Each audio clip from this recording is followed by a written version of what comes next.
This is the Wheels in Motion podcast. Now, Gary and I tried doing this one time.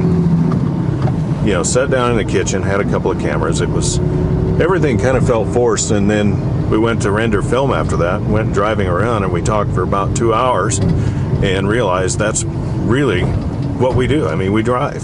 So this is kind of just seemed like an easier way to do a podcast, especially since Wheels in Motion is all about the joy of driving, right, Gary? Yeah, and we drive around, and what we do is we go drive around and we look for cars.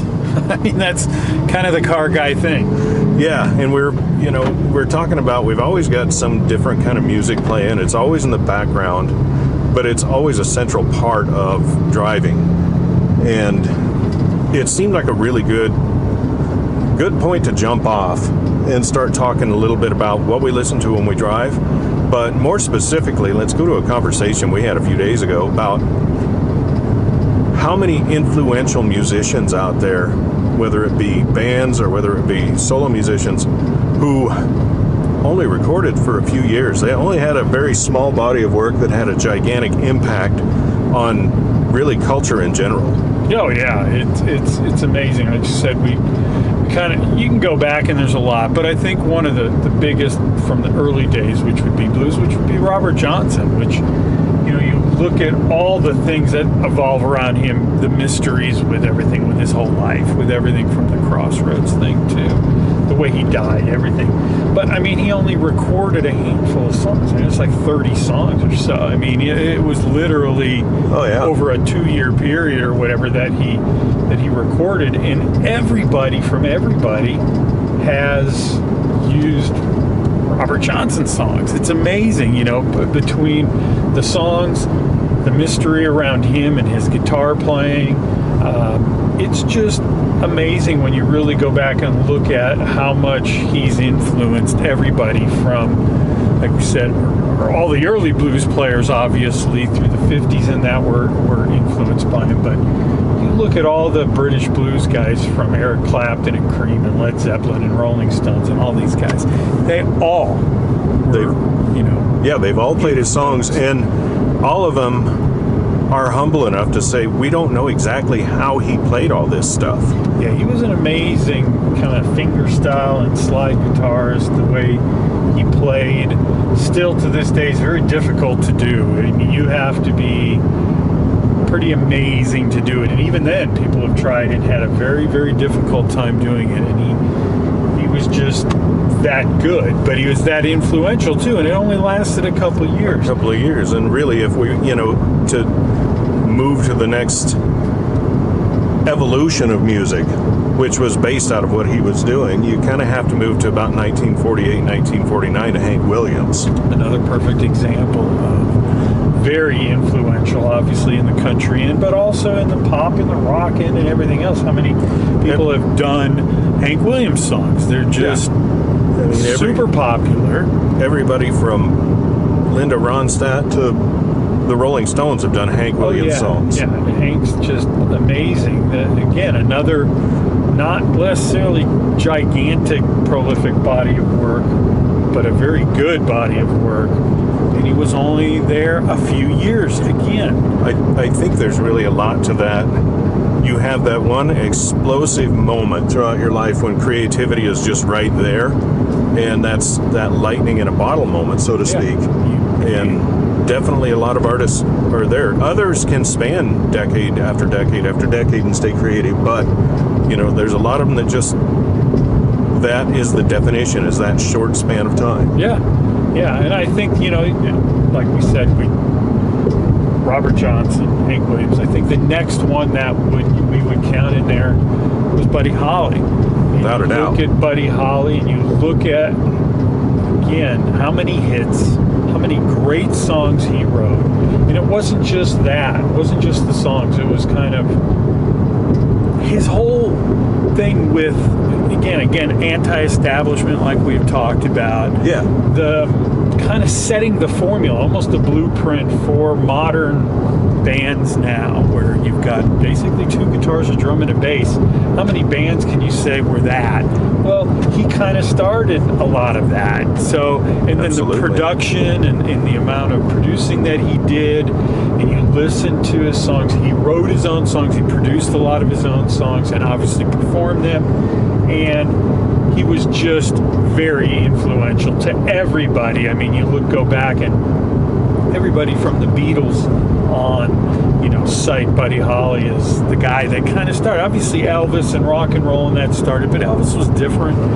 Elvis was a singer. He wasn't necessarily, the band was, it was him. It was a little different. He was more of a performer than a songwriter and musician. Yeah, and he was he wrote some good songs, and he obviously was a fantastic singer, but it was a little bit different. And obviously he wasn't there for 2 or 3 years. He lasted a very long time. So Right. you look at Buddy and it was amazing, and then you move up, from there, you look at, like we talked about with Hank and the country stuff, you look at Patsy Cline and look at her level of influence. I don't think there's any American in the world who wouldn't know exactly who it is when they hear the first line of Crazy. Oh yeah, it's what the jukebox. It's sold the most songs of any song. I mean, And it's amazing.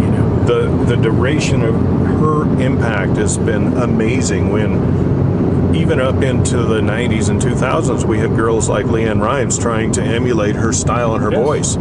So, what an impact that Patsy had. Well, how many? Did she influence when it comes to female singers? Absolutely, How and big she was. And I love the story of her recording that song after having gotten in a bad car wreck and breaking her ribs.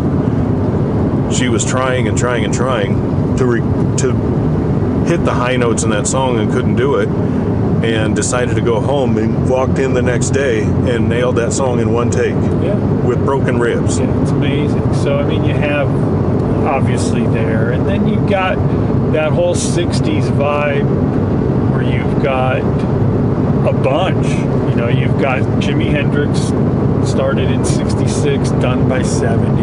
Yep. You've got Jim Morrison and the Doors starting in 67, that same period, 66 Yeah, they were only to like 70. 3 years Same or so. 3 to 4 year period. You got Janis Joplin, that same 60 to 70, 71 period.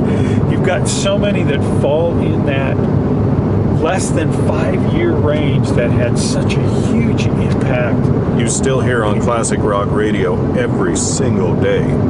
Any of the three of those examples, you hear them every single day. In fact, I would argue you hear them more than you hear the Beatles. Almost, yeah. And Really? even the Beatles fall in that category where, when you look at really popular, productive years, if you look at when they came here first in 64, and they were done by 70. So you're going, they kind of fall into that same thing where you're going, okay, 5-6 years, and look at how many. I mean, we wouldn't have half the music we have now again. And the other thing that you look at with most of these artists is they all wrote their own songs. It was a big change, especially Buddy and then the Beatles, and where they started writing their own music and realized we wrote our own music. It wasn't an actual Tin Pan Alley style writer that wrote music. They wrote their own stuff. A lot of times, by the time maybe they got after the first album or two, they would start producing their own stuff. They knew what they wanted to hear. They wrote it. They helped produce it. They created that level of music. Well, and it was theirs. Yeah, and really, Buddy especially decided he didn't want to go that route. He wanted to be his own guy.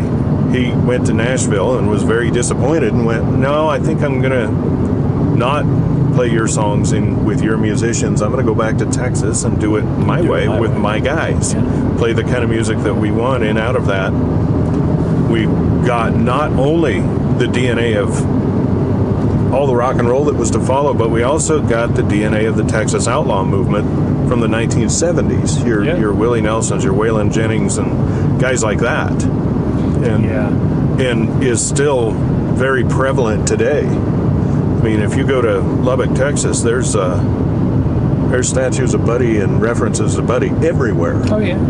So it's really that. And bit of. It's amazing. You look at that kind of musical genius kind of mentality where you have that, where it seems to be this really short, real fast peak where Yeah. you had people, and even in the jazz end, if you look at the very influential jazz guitarist Wes Montgomery, he was only popular, same thing, for a few years, maybe 5 years.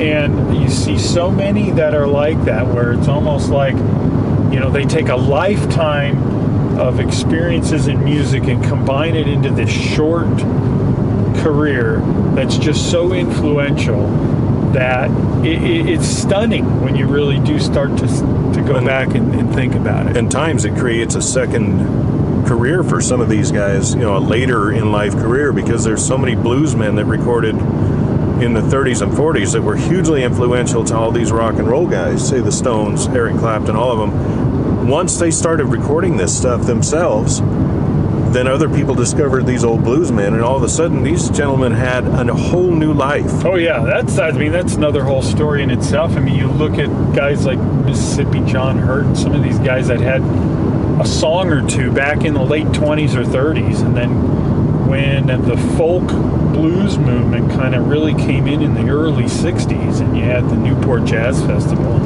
you had these kids bring some of these guys back out, and some of these guys, went back to wherever they were and had their lives doing whatever. Oh yeah. And then once that kind of English blues thing really started, and they really brought it back, and then these guys started to get really popular again. Anybody from Muddy Waters and the Kings, B.B. King, Freddie King, Albert King, all these guys that were popular, had some songs in either the really early 60s, late 50s, but they were popular in their areas, but they weren't super popular, nationally. And then once the blues thing really hit with, again, the Yardbirds and Cream and Rolling Stones and that, and they gave credit to these guys, then they started touring with these guys. You saw Muddy Waters, you saw Freddie King and Albert King, and these guys start touring later and became, in BB, they came bigger, so much bigger later than when they were doing it kind of in their prime. It's funny how they became that popular, and a lot of those British blues guys basically, they allowed everybody to go, hey, we got it from these guys. This is great music. And it opened up for these guys a whole new genre. You see that, how, again, that's another whole show you could almost talk about. Oh, yeah, absolutely. And you brought up some of the folk stuff, and I think we've got to touch on right there, Graham Parsons. Sure, there's another guy. How long was his recording career? Maybe 3-4 years? Yeah, not long. You look at, again, the amount of talent that he had, with the Buffalo Springfield thing, and obviously the Burrito Brothers and everything else, and being friends with Keith Richards and all this stuff, and his whole thing with the Byrds and everything, and bringing that in, and all of that. It's amazing. Well, and there's had he lived, there's probably a better than average chance that he would have wound up later on in the Desert Rose Band with Chris Hillman. Sure.